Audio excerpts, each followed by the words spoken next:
Pass the word. Hey, Goober. Hey, folks. Peanut. Meet me at the trunk. Jim wants us at the truck. Bring your tools. Hey, Pass the word on. Jim wants us at the truck. Bring your tools.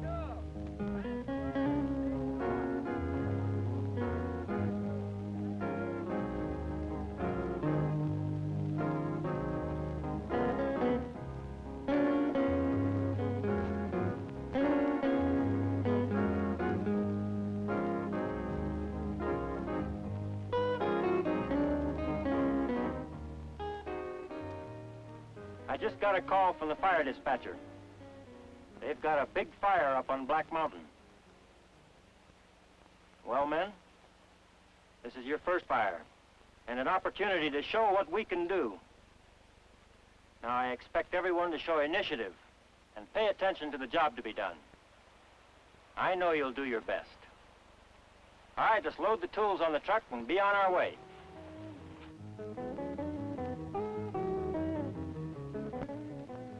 It took us several hours to reach the fire camp. A very interesting new place to my men, since we are primarily a project crew. Everything is different to them.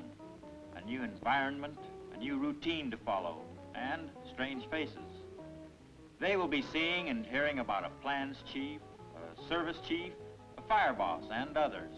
Names that up till now were only titles on a lecture blackboard. As their crew boss, it's my job to explain, get them to listen, and carry out my instructions. I'm going over to the plans tent to report in. You fellas get acquainted with the camp layout and wait for me by the bulletin board.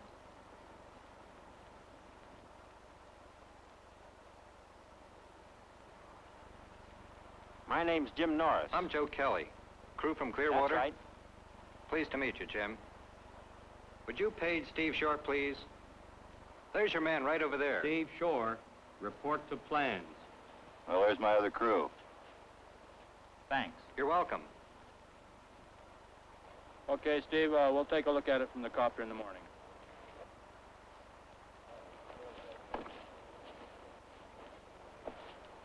I'll see you later. Okay.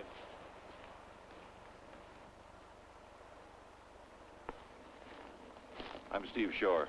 Jim Norris with crew from Clearwater. I have 21 men. Glad to have you aboard. Any experience with large fires? Yes, sir. 5 campaign fires in 3 years. Fine. The wind's been rough on us. If it keeps on like this, we're going to have to add another sector in the morning. I'm particularly concerned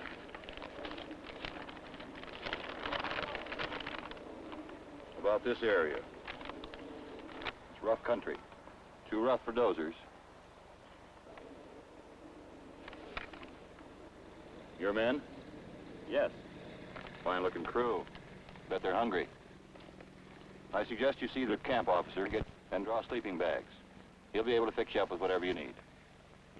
I'll see you later. Right. Let's wash up and we'll eat. Then we'll draw our sleeping bags and get bedded down.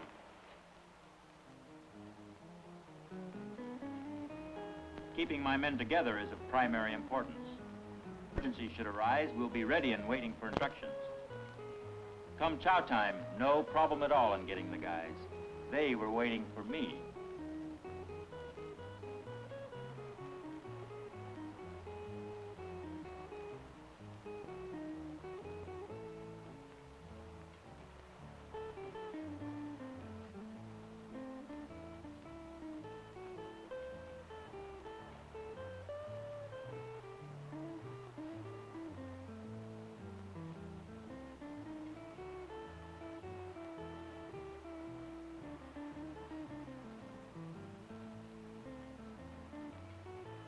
Jim?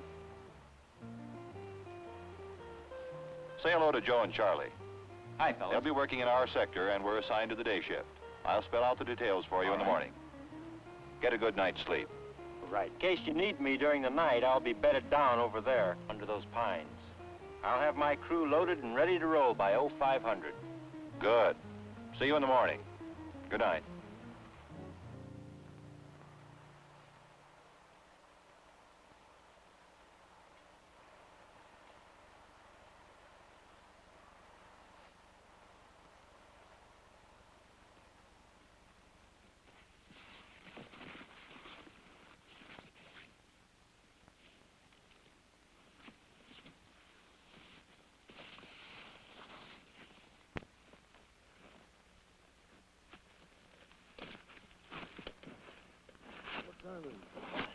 Still 300.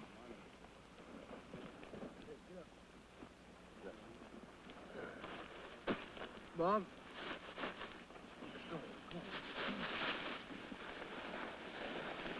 Evans. I'm away.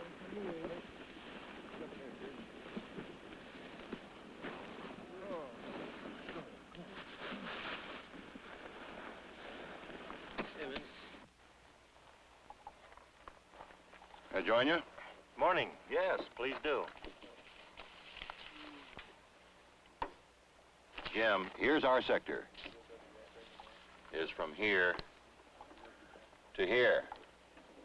Now, Charlie Harris with dozer crew will build a ridge line from point A to point B.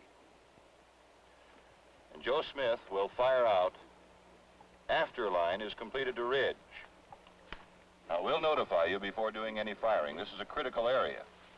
Take a radio with you. Now, your job is to build a line along fire edge from point X on Small Creek to top of ridge here. Now, burn out fingers if necessary, otherwise stay on edge of fire. Now, keep your men well spaced along line until relieved. Any questions? What kind of fuel are we up against? Mixed brush. Some big mesquite, nice and dry, 60% dead. And what's the weather like? Forecast, hot and dry, humidity about 18%, temperature 92, moderate winds. Prediction, more of the same, real sweet. Now, how about the terrain? It's pretty steep country. There are some loose rocks, but I think you can get a hand line in there okay. This trail here? Well, that's been cleared. It's in good condition. All ready?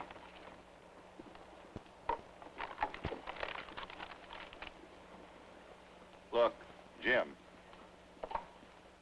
a lot of fires get away because crew and sector bosses don't do enough on their own. We seem to be too dependent on the boys above. Now, in our sector, Jim, your judgment at that moment is more important than anybody's, because you're there. Take Morning, action, Jim. Cody. Steve, I'll see you at the copter. I'll be with you in a minute. Stay in communication. Good luck.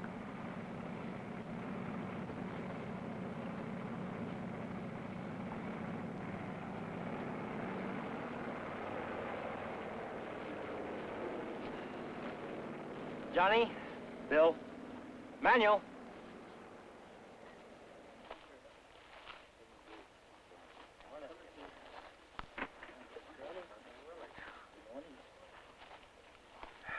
Johnny, you get these. Brush hooks, axes, shovels, and McLeod tools. Okay. Bill, you get the files, first aid kits, and canteens. All right. And we may need some fusees. You'd better add that to your list. Okay. Manuel, you get the radio, headlights, and lunches. Okay. Here's the plan, men. Johnny, Bill, and Manuel will be your squad bosses, just as they were out on the project jobs. Now give them your cooperation and follow their instructions closely. I'm going over to the tool and transportation area for a few minutes. Now we'll be out on that line for a long time. Probably won't be back until 1700 hours. So if there's anything you need to take with you, get it now.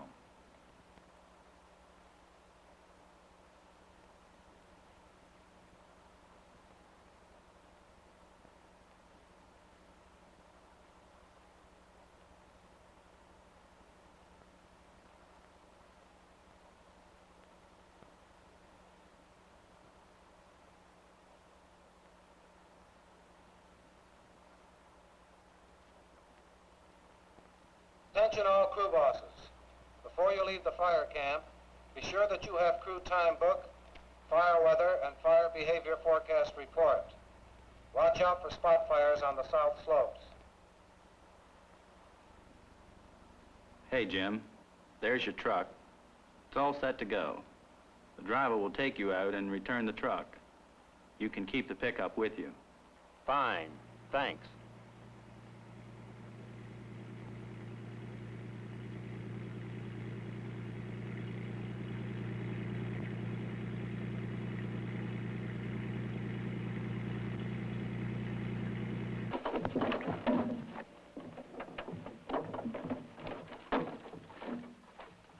Let's go, Al. In this outfit, Al, road crews fight fires too.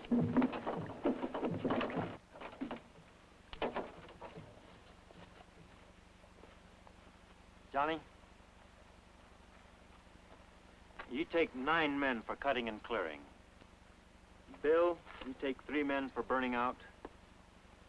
Manuel, you handle the mop-up and patrol with 6 men. There's 3 shovels and 3 Pulaskis. Right. Freddie? You take care of the lunches, first aid kits, and fusees. Okay. Right.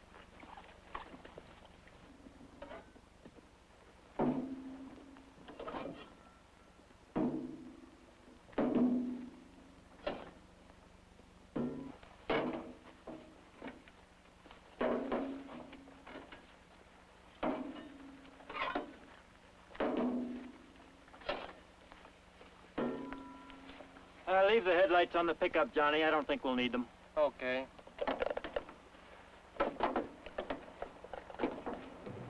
Going through. Oh, Manuel. Howdy there. Al? I'll take the lead, Manuel. You bring up the rear. Now let me know if I'm going too fast. Okay. Keep it 10 pace and hold it up there. Okay. Move it out of Al. Keep it up there. Keep it closed up.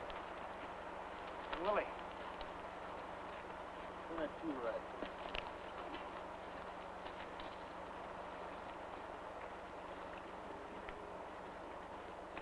How many men we got for the mop-up? 6 men on the south. All right. 3 shovels, 3 Pulaskis?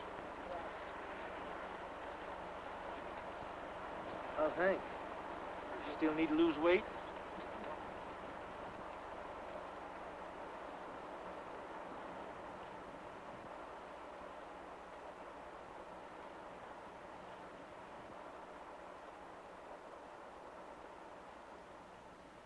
We'll start our line here and build it straight up that hill into the ridge line that the dozer crew is building.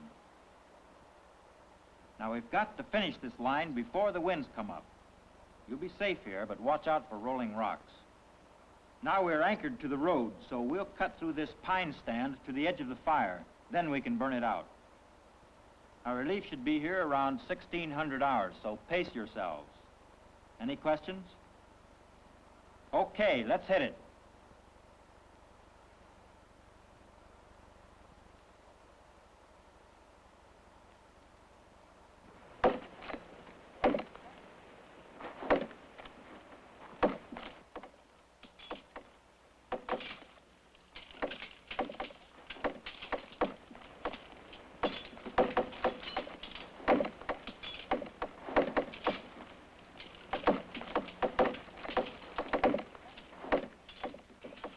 Building the fire line is tough, grueling work. It's chop, trim, scrape, dig, shovel, sweat, and sweat some more.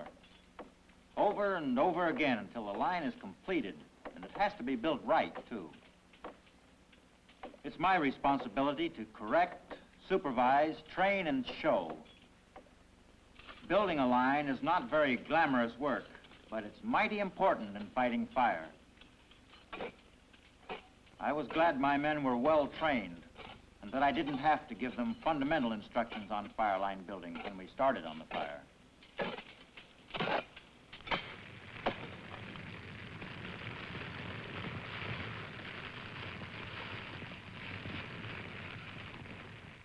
Manuel, post a man over there to watch for spots.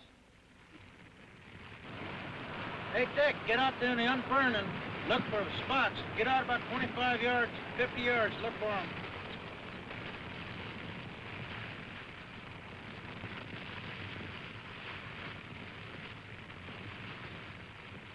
Hey, spot fire over there. Dick, Leroy, get out there. Hurry up, move it out. Don't be so slow.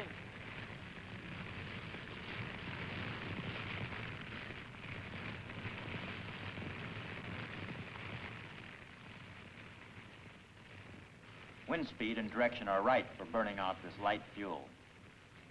The wind is blowing on our backs at about 10 miles per hour. It should continue blowing in this direction.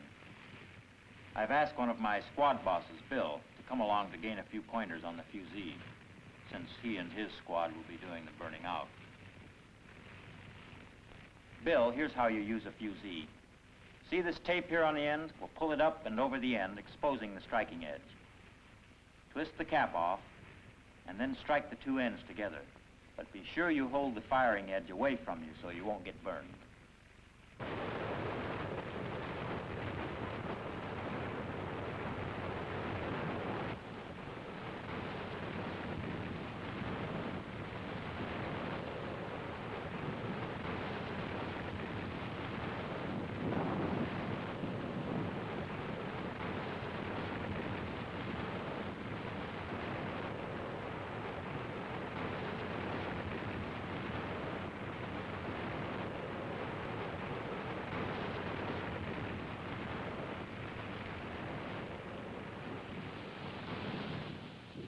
After burning out the finger and mopping it up, we were troubled with two more spots, which were quickly put out and duly posted.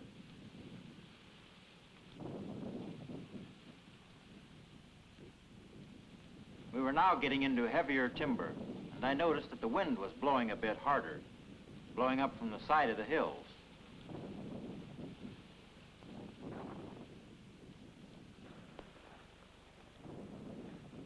We didn't have more water in the pickup. I wonder if he'd be doing that.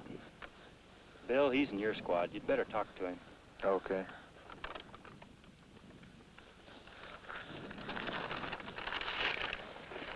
It's going to be real hot, especially right here. The wind's picking up. Now, just in case it makes a run, we can backtrack down to the road and hit the fire from this trail. Or we can cross over the burned out area and go around the fire this way, up to the ridge line here. Bill, we need two of your men to help hold the line, stop burning out. And send Howard up to the top of the ridge. Have him report any changes in the fire to me. Any questions? Okay, let's get back at it.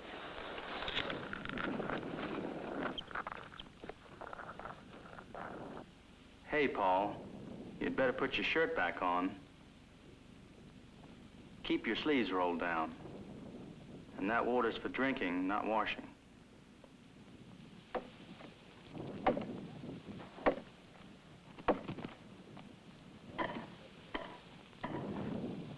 Shortly after lunch, we tied in with the dozer line. It was a welcome relief to see our friends. The crew felt reassured to see that dozer.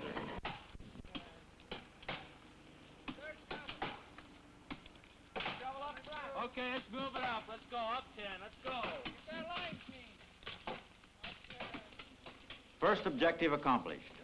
Second objective, burning out our line. There wasn't much left to be done in that department. The fire had consumed most of the fuel. Mopping up and keeping an eye out for spots would keep us busy until relieved.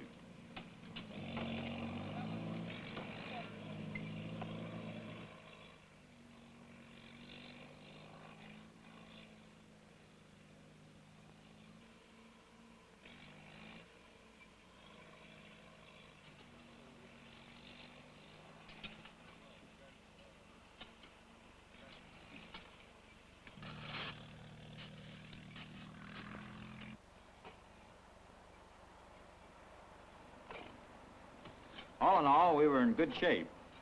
The men had been working hard and steadily, and the break was in order. Okay, men, let's take a break. What's the trouble, Bob? Here, let's have a look-see. Ready? First aid kit.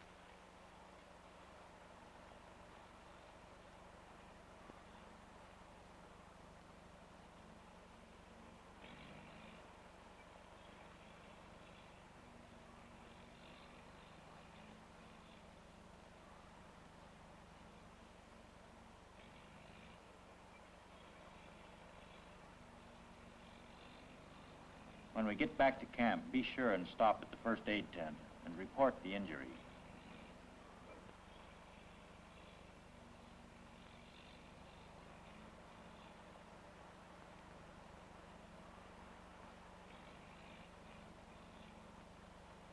How does it feel? That feels much better. Well, after break, you relieve Howard on lookout. It's just a blister. I'm okay. I know, but relieve Howard. And remember, report any changes. Okay, all right.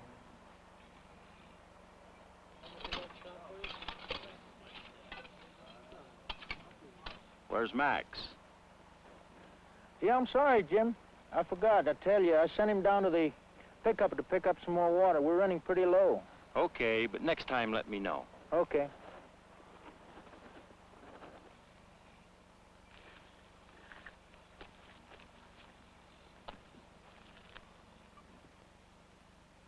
Steve Shore, this is Jim Norris. This is Shore. Go ahead, Jim. Steve, we've tied in and burned out our line. It's looking good here, but the wind's picking up. I have 3 men out checking for spot fires. Fine. Say, we got an air tanker working pretty close to your area. Warn your men. Don't let them stand around and watch. Keep them working. Yeah, I see him.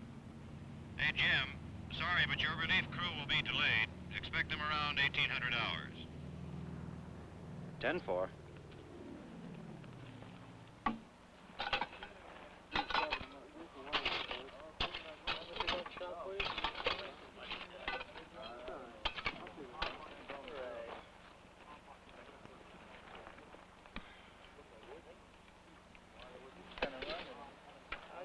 Where's Hank?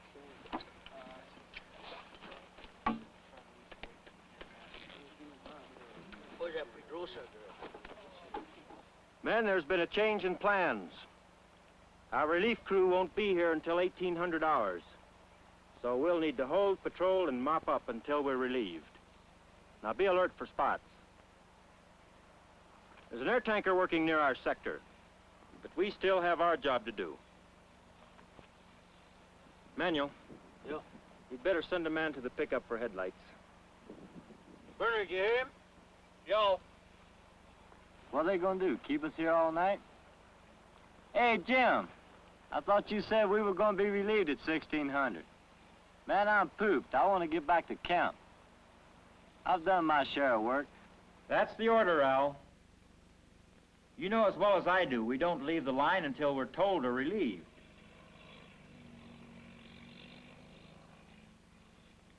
Now, we'll stay out here no longer than is necessary, but, well, if that's until tomorrow morning, that's the way it is. There's a good reason for that night cruise delay. You can bet on that. And another thing, fellas, you know as well as I do, we don't bunch up when we take a break. So let's watch it in the future. Any other questions?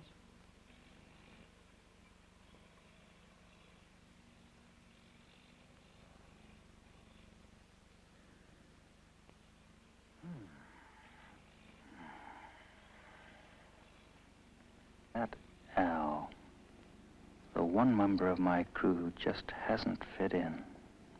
Always touchy, right from the beginning. I remember when the crew first arrived at the camp. We hired these young fellows early in the season, and I remember trying to size them up. But it takes time. Boys on the sidelines making all the noise arrived a few days before, and already they're acting like veterans. Morning, Dick. Hi, Dick. So it's up to me to take this indifferent raw material and mold it into a team. Hey, where you guys from?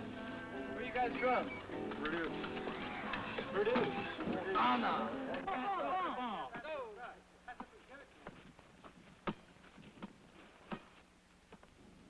To begin with, they don't have too much in common, except they want to work to make a buck.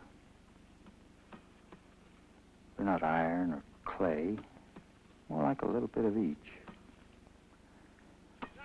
Some mold easier. Others, you hammer a little hard to give them a sense of purpose and responsibility. You twist and fit so the pattern comes out whole, in one piece, a team. Fellows who play together well usually work together well. Al showed his colors early. Here's a typical layout of a chain of command on a large campaign fire. At the top is the fire boss. Now, here's where we fit into this organization.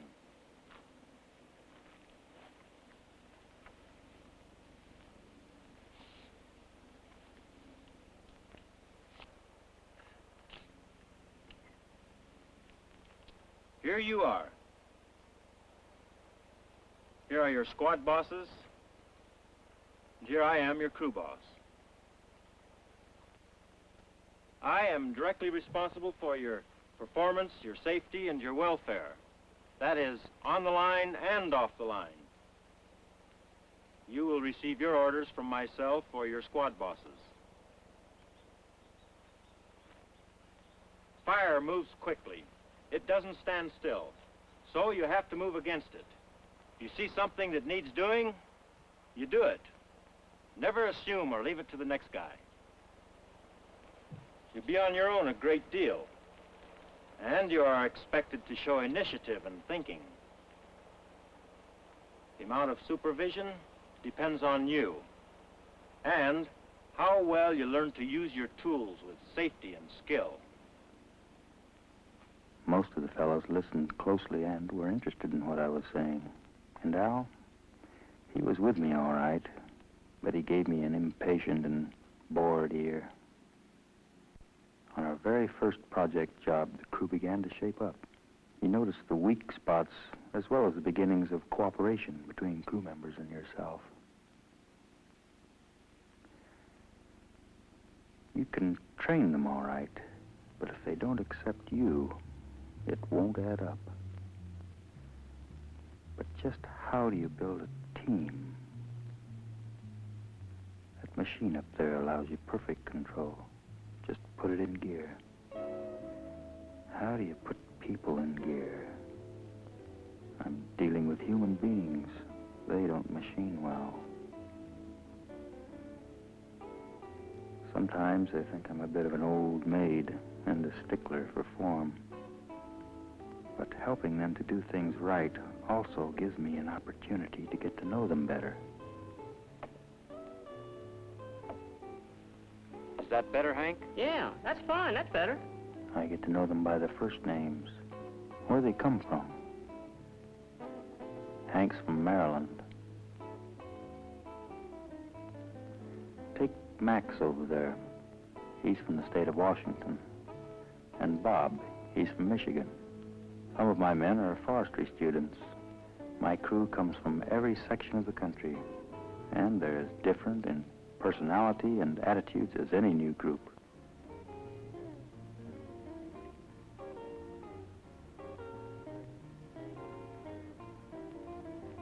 The moment I heard the commotion, I knew it was Al again. Johnny!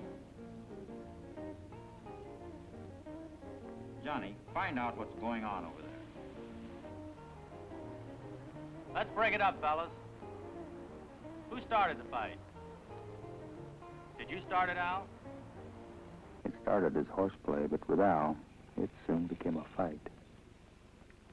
Taking time to reflect on the past helps me correct my perspective.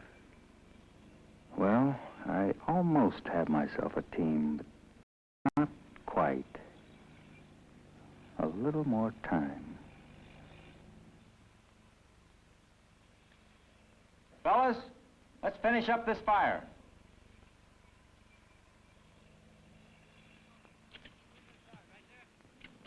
Taking everything into account, they're a good, hard-working crew, as good as any novice crew. And I wouldn't trade them for another, even with Al. This is their first experience on a going fire. Good job. And they have performed remarkably well. That's fine, Lightning.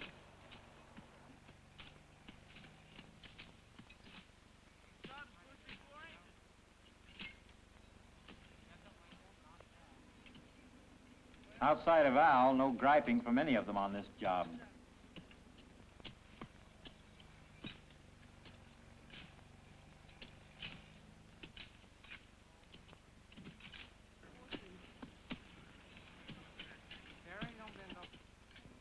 It's been a rough day all the way around, and they're tired. A bit more experience on the fire line and we'll be professional. They're gaining confidence now in themselves and in each other.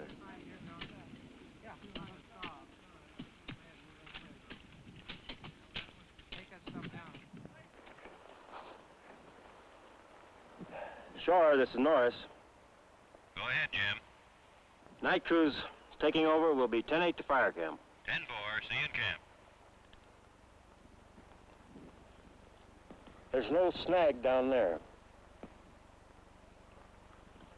There's another further on down the line there. Spot fires are out, but they should be checked. Oh, and watch out for rolling rocks.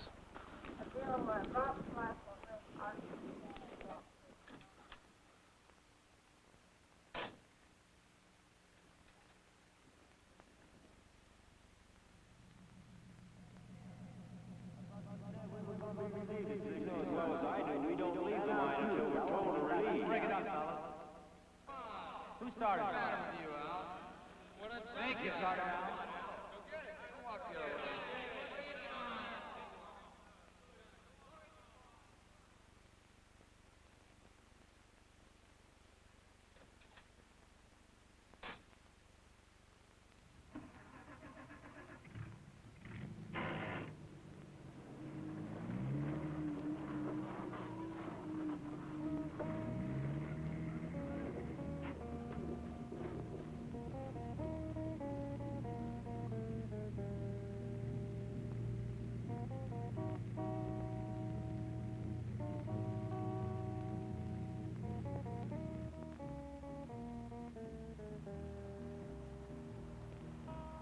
Timekeeping is an important part of my job.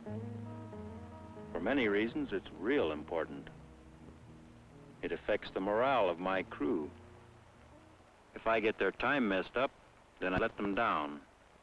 They look to me to keep things straight for them. I have to be fair, keep their time accurately, and turn it in promptly. A small job, but a vital one.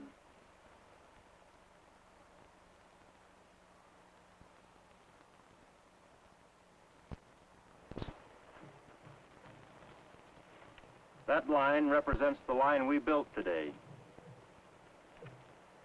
That point is approximately where we were this afternoon. And you recall where we tied in with the dozer? That's the place right there. Say, Jim, I'm sorry for what I said on the line today. Okay, Al.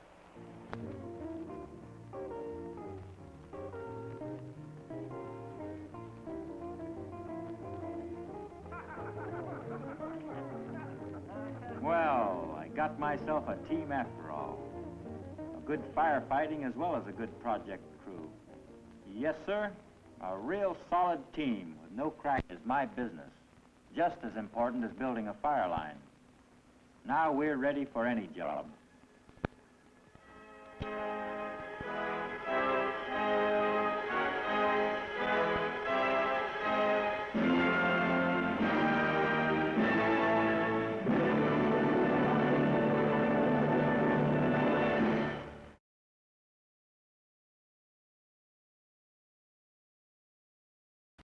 Ten 10% at 4 o'clock.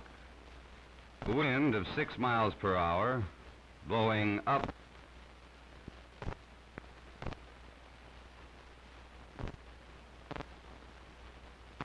The fire started next to the road and burned up slope on both sides of the creek, reaching up into the timber area of 4 or 5 acres.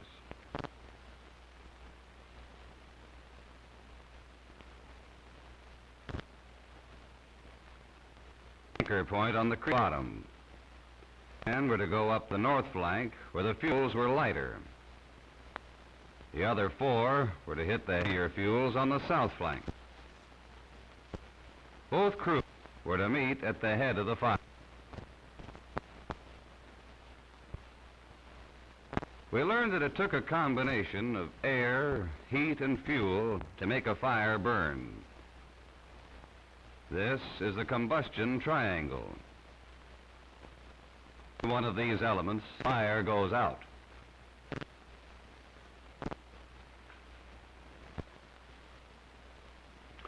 The fuel side, the triangle is broken and the fire goes out. Remove the heat side, it is broken, the fire goes out. Remove the air side and the fire goes out. Our training fire. It sure looked like the real thing. Don again told us where we were to go.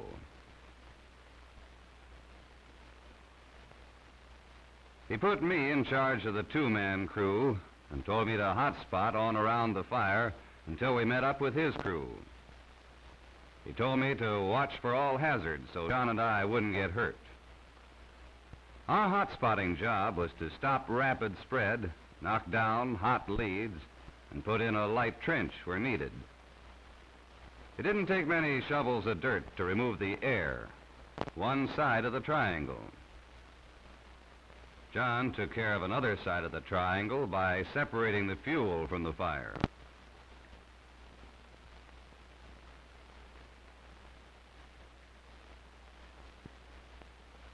When we hit the sage, it's more the same. Reduce the air. Remove the fuel.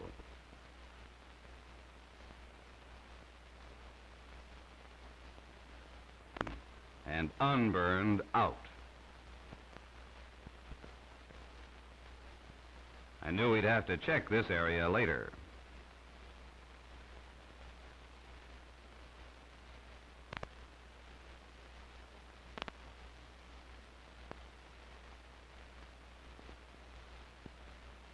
Uh-oh, John missed her. We hit some hot stuff in the juniper. It was touch and go for a few minutes. The job here was to reduce.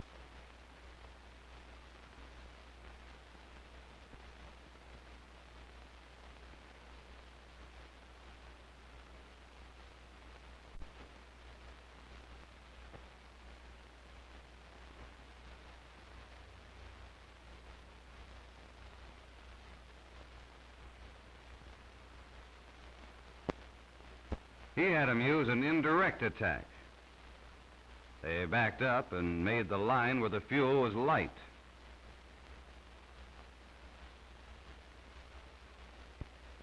They threw extra fuel out of the way.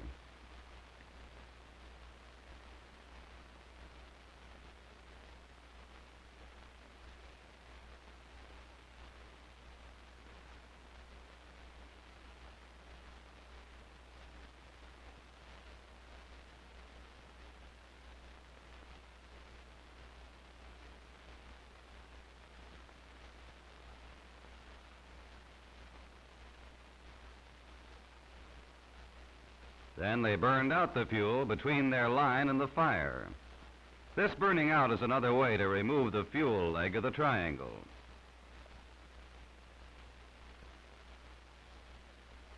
The burnout fire was kept from spreading in the wrong direction.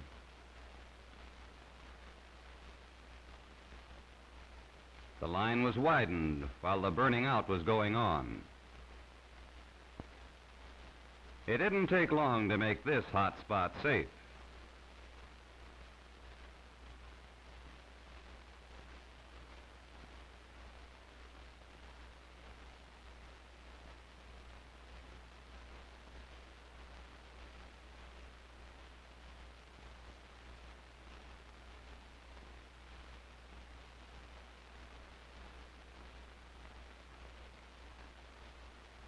The crew learned the value of teamwork, where the fire was really traveling in pine needles. The first thing Don did was to scout ahead to make sure that they spaced themselves a safe distance apart. Each man got in his licks as they moved along, with the last man making sure that the line was complete.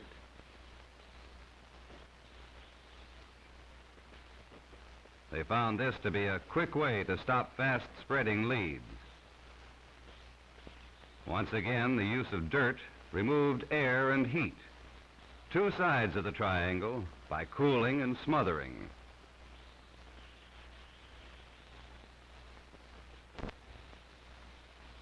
Don was worried about spot fires when the wind picked up. Warren hit one that was taking off.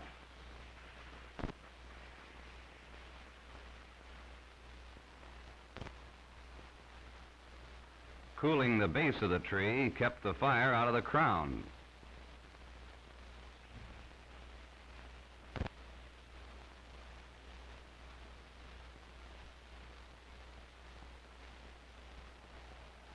Sometimes it only took a moment or two to reduce the heat by separating and scattering fuels.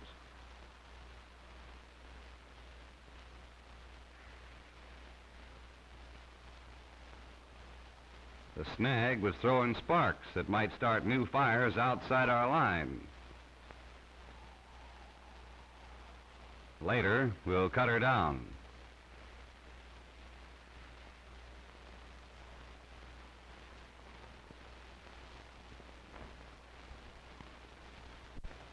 The problem here was to keep the fire from burning into new fuels. A quick trench, cooling and scattering did the trick.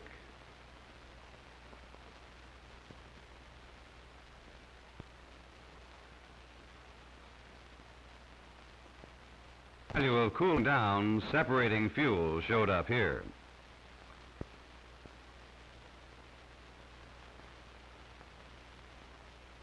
I was sure glad we met the other crew. We'd been around the fire, stopped the fast spread, and we needed a breather.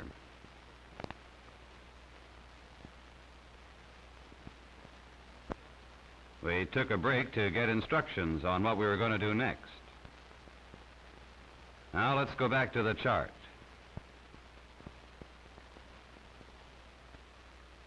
After we were through hot spotting, our next job was to strengthen lines and do preliminary mop-up.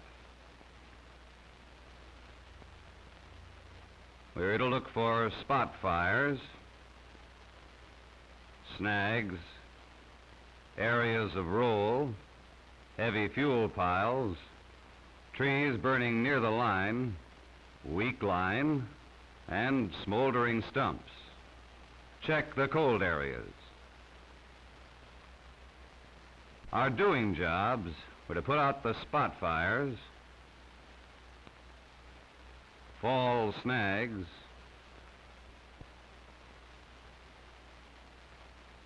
build V-trench to catch roll, cool and scatter fuel piles, dig out stumps and sage stubs,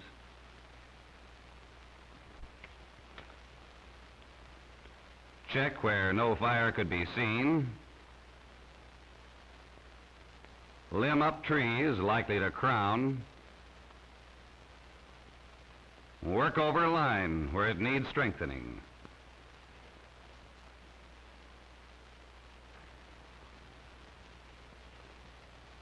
After the boss gave his orders, we split up and started work back over our old areas. I kept thinking about the fire triangle. We smothering with dirt to remove the air, robbing the fire of fuel, and reducing heat worked just as well in line improvement and preliminary mop-up as it did in hot spotting.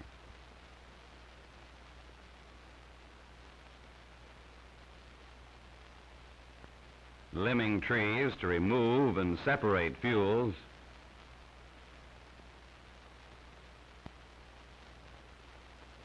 smothering with dirt to remove air, separating burning materials to reduce heat.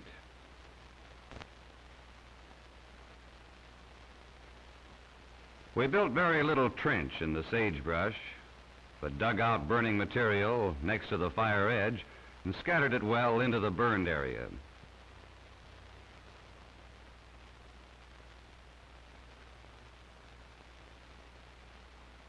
In some spots, the fire edge looked cold, but we found there was still plenty of work to do.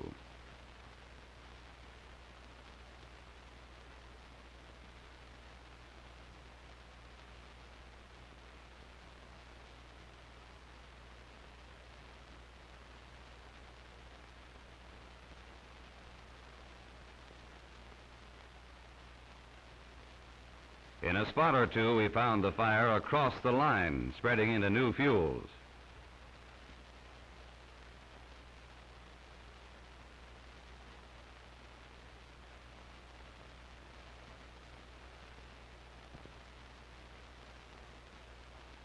Our line through the brush looked safe. We widened it to make sure.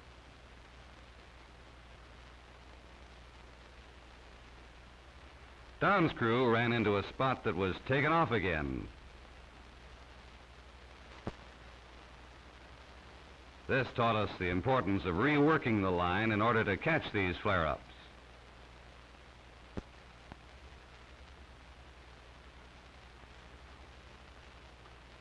The old pitchy stump close to the line was still burning. This was one of the spots needing special treatment.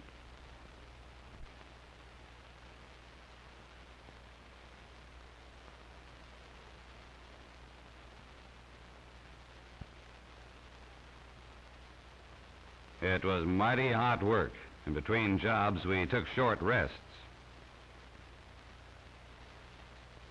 The fire was still a long way from being out, but we're scattering and cooling down.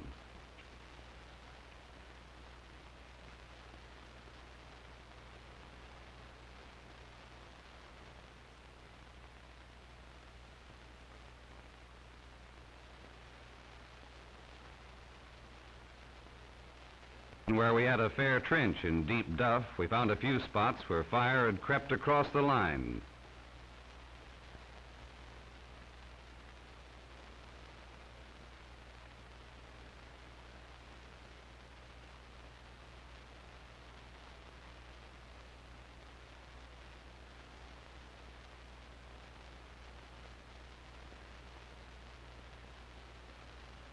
This one would have been a bad breakover in a few minutes.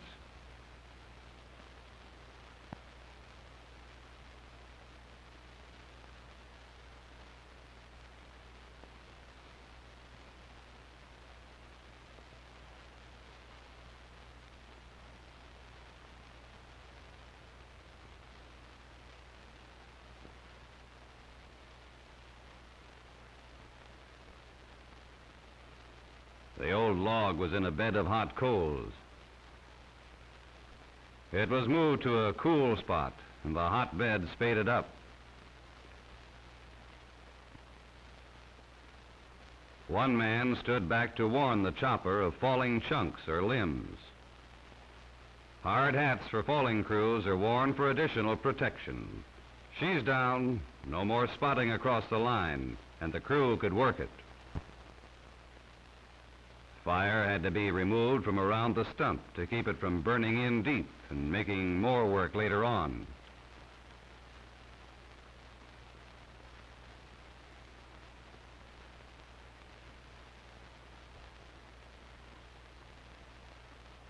Rolling cones were causing trouble on the steep part of the fire.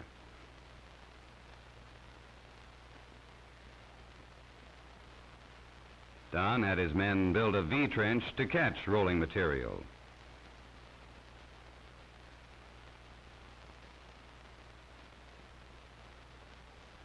He turned a log up and down the slope to keep it from rolling.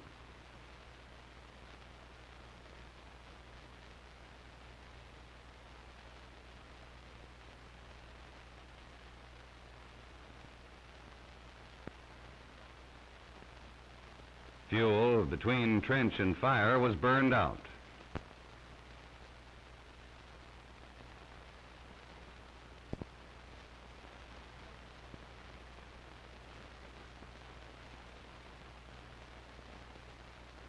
Search, feel, and check.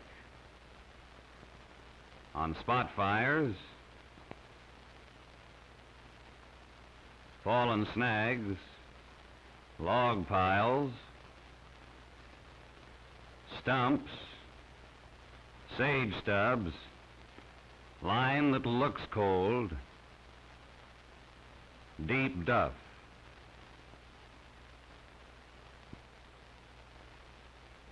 The whole area was to be thoroughly covered.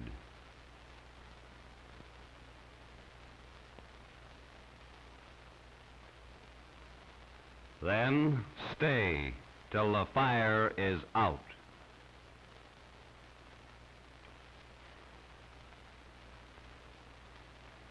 There was still a lot of smoldering fire. We didn't wait for anything to burn up. We put it out.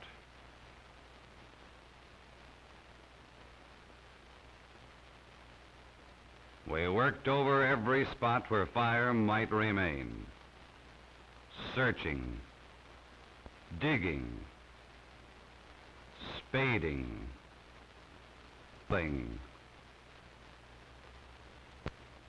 scraping.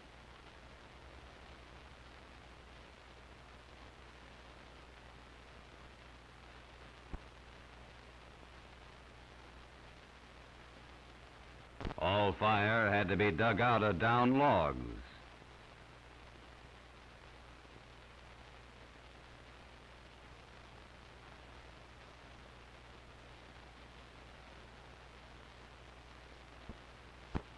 Stumps peeled and checked.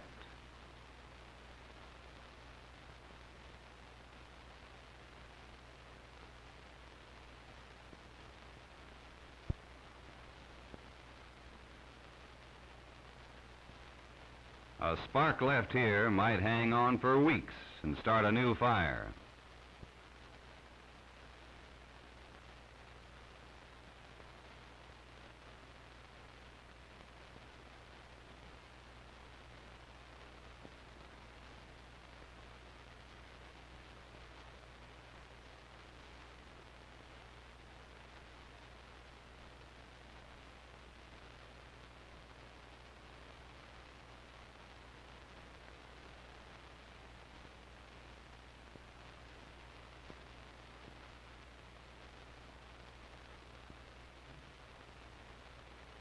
They finished the job on the snag, put it where it could be worked, and carefully checked for any fire.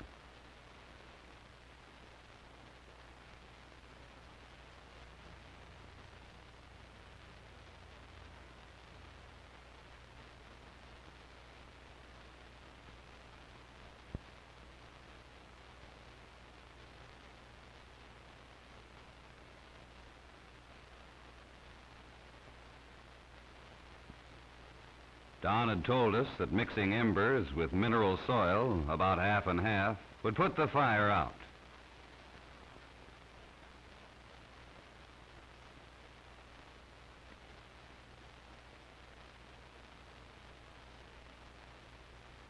Spading and mixing, mixing and spading.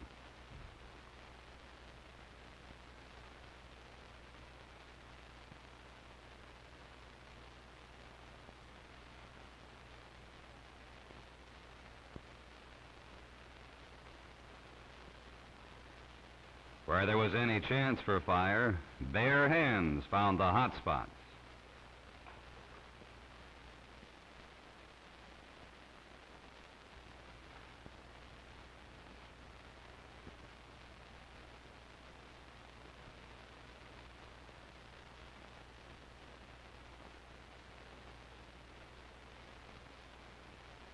I broke up a manure pile, while John dug out a smoldering anthill.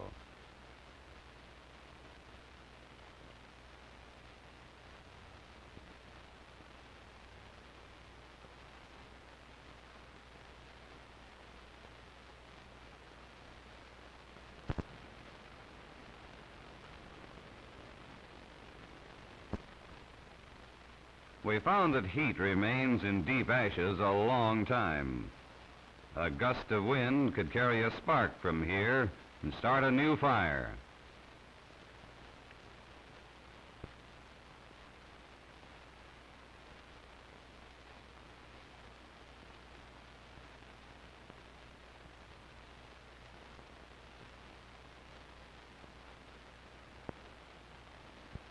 Hot. We dug out cool. We had to check every place.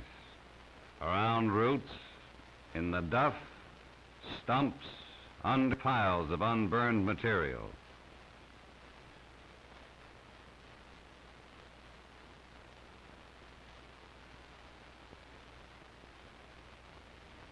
Stumps were peeled wherever the bark was hot.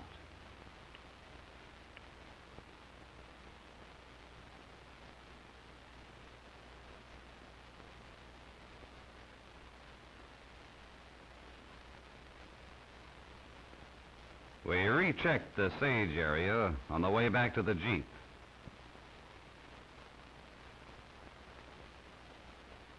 The job looks done, but to make double sure, Don left 2 of us to keep on searching for any possible hangovers.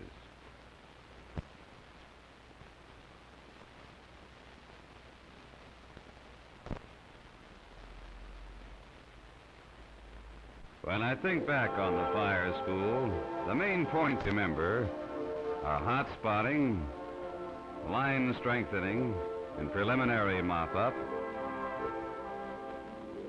and final mop-up, which in simple terms means stop spread, remove hazards, and put the fire dead out.